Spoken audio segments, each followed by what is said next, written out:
सभी भक्तों को शिव मंगलम। श्रावण के इस शिव पुराण कथासार के पारायण में आपका स्वागत है।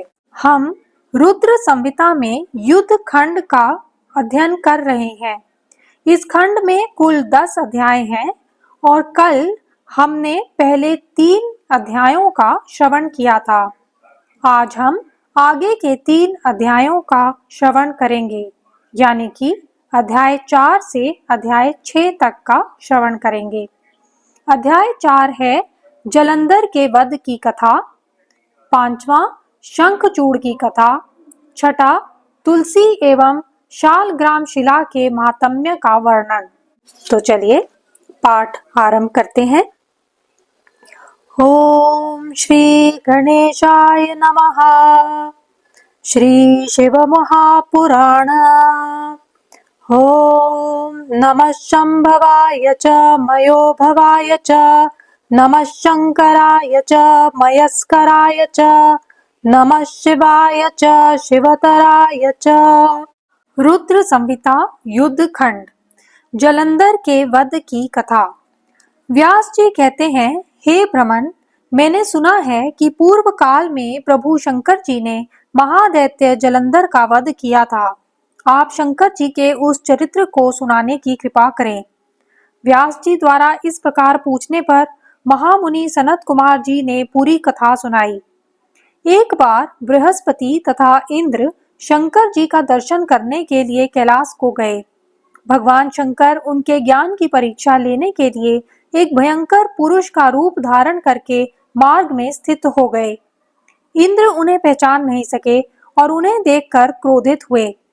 भगवान शंकर ने भी क्रोधित होकर उन्हें जलाने के लिए अपने नेत्रों से एक प्रज्वलित तेज उत्पन्न किया। बृहस्पति अपनी बुद्धि से भगवान शंकर को पहचान कर उनकी स्तुति करने लगे और इंद्र को भी उनके चरणों पर गिराया। तब प्रसन्न होकर इंद्र की रक्षा करते हुए उन्होंने उस अग्नि को समुद्र में फेंक दिया। समुद्र में फेंका हुआ वह तेज शीघ्र ही बालक रूप हो गया। वह बालक गंगा सागर के संगम पर स्थित होकर बड़े ऊंचे स्वर में रोने लगा। उसके रुदन से सभी लोग व्याकुल हो गए तथा समस्त देवता ब्रह्मा जी की शरण में गए। ब्रह्मा जी ने उस बालक के विषय में समुद्र से पूछा। उसी समय उस बालक ने ब्रह्मा जी का कंठ पकड़ लिया। ब्रह्मा जी ने किसी प्रकार अपना गला छुड़ाया, परंतु उनकी आंखों से आंसू आ गए। समुद्र के कहने पर उस बालक का जातकोक्त फल ब्रह्मा जी ने सुनाया। ब्रह्मा जी ने कहा, इसने मेरे नेत्रों से निकले हुए जल को धारण किया, इसीलिए इसका नाम जलंधर होगा। यह बालक समस्त दैत्यों का अधिपति होगा। रुद्र को छोड़कर यह सभी प्राणियों से अवध्य होगा। इसके अनंतर सागर के अनुरोध पर असुर कालनेमि ने अपनी पुत्री वृंदा का विवाह जलंधर से कर दिया। देवताओं द्वारा छल पूर्वक समुद्र मंथन एवं अमृतपान आदि की बातें सुनकर जलंधर अत्यधिक क्रोधित हो गया और स्वर्ग पहुंचकर उसने इंद्र सहित सभी देवताओं को जीत लिया और अमरावती पुरी पर अपना अधिकार कर लिया। देवताओं को भागते हुए देखकर भगवान ऋषिकेश विष्णु गरुड़ पर सवार होकर जलंधर से भयंकर युद्ध करने लगे। उस दैत्य से बहुत देर तक युद्ध करके विष्णु विस्मित हो गए और प्रसन्न होकर उसे वरदान देने लगे। जलंधर धर्म अनुसार शासन करने लगा। देवतागण संत्रस्त होकर भगवान शंकर के पास गए और अपनी रक्षा के लिए प्रार्थना करने लगे। ये निश्चय हुआ कि जलंधर की पत्नी वृंदा का पातिव्रत्य जब तक नष्ट नहीं होगा तब तक जलंधर की मृत्यु संभव नहीं है। अतः भगवान विष्णु ने पार्वती की प्रेरणा से वृंदा का पातिव्रत्य नष्ट किया।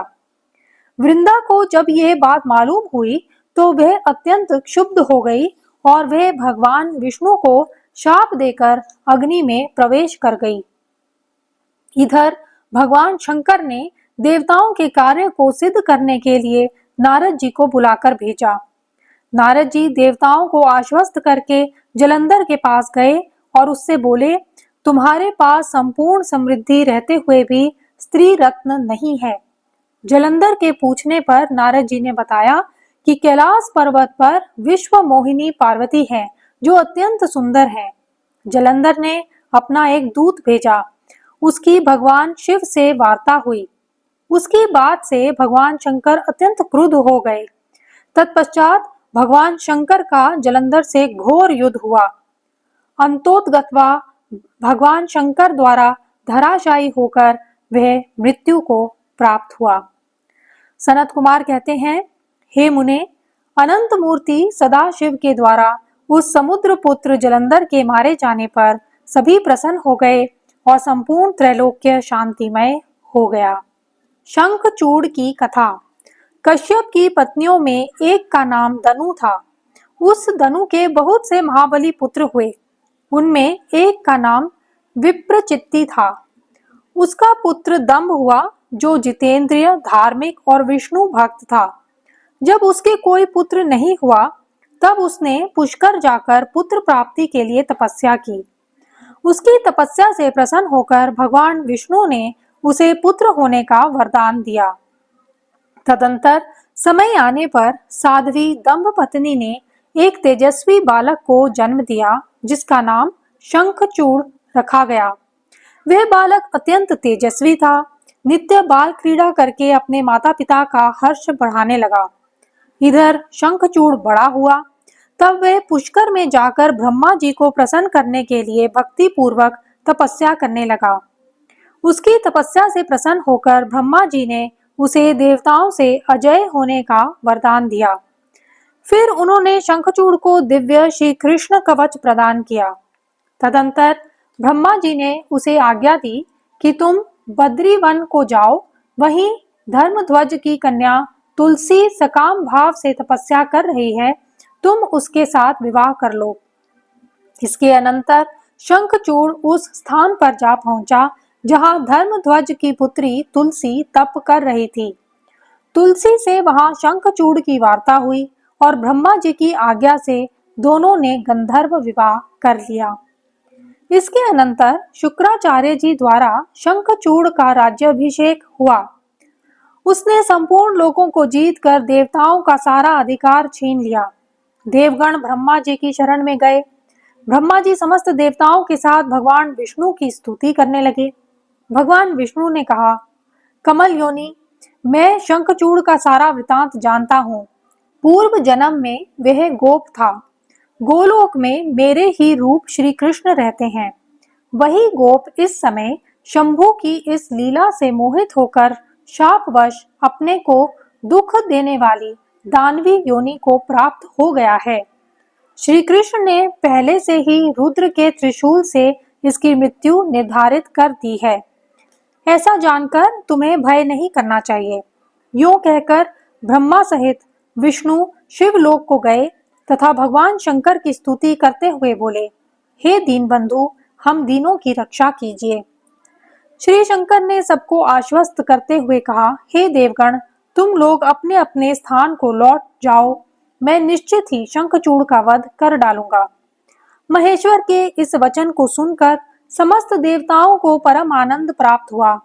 इधर उन महारुद्र ने गंधर्वराज चित्ररथ पुष्पदंत को दूत बनाकर शंखचूड़ के पास भेजा, परंतु शंखचूड़ ने कहा कि महेश्वर के साथ युद्ध किए बिना न तो मैं राज्य ही वापस दूंगा और न अधिकारों को ही लौटाऊंगा। शिवदूत पुष्पदंत ने लौटकर अपने स्वामी महेश्वर को शंखचूड़ की सारी बात सुना दी। भगवान रुद्र ने अपनी सेना के साथ युद्ध के लिए प्रस्थान किया। इधर शंखचूड़ ने महल के भीतर जाकर अपनी पत्नी तुलसी से यह सारी वार्ता सुनाई तथा युद्ध में जाने से पूर्व उसे ढांढस बंधाया। तदंतर दानवराज ने कवच धारण करके अपनी सेना के साथ युद्ध के लिए प्रस्थान किया। घोर युद्ध प्रारंभ हो गया। उसी समय आकाशवाणी हुई, जब तक इस शंखचूड़ के हाथ में श्री हरि का परम उग्र कवच वर्तमान रहेगा और इसकी पतिव्रता पत्नी तुलसी का अस्तित्व अखंडित रहेगा, तब तक इस पर जरा और मृत्यु अपना प्रभाव नहीं डाल सकेंगे।